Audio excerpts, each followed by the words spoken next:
ছবি তোলা ও ভিডিও করা জায়েজ আছে কিনা। দেখুন, ছবি তোলা, ফটোগ্রাফি যে ছবি এটি তোলা, এটাকে আমরা জায়েজ মনে করি। পৃথিবীর বহু উলামায়ে কেরাম এটাকে জায়েজ বলেছেন।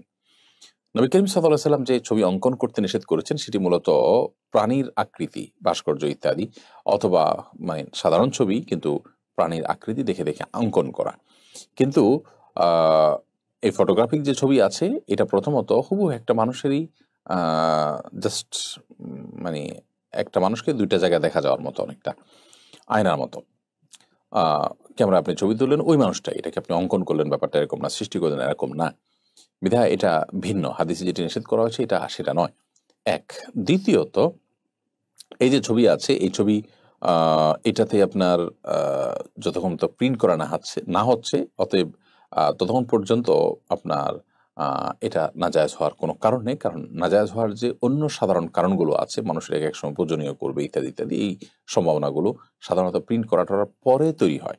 এজন্য প্রিন্ট করার পর বা কোনো প্রয়োজন না থাকলে তখন প্রিন্ট করলে তখন সেটা নাজায়েজ হয়। নর্মালি নাজায়েজ, যদি অনেক উলামায়ে কেরাম এটাকে সফট কপিকেও নাজায়েজ এবং হারাম বলেছেন। আর ভিডিওর ব্যাপারে একই কথা প্রযোজ্য হবে, এটাকেও আমরা জায়েজ মনে করি এবং পৃথিবীর উলামায়ে কেরাম এটাকে জায়েজ বলেছেন, বিশেষ করে দ্বীনি কারণে।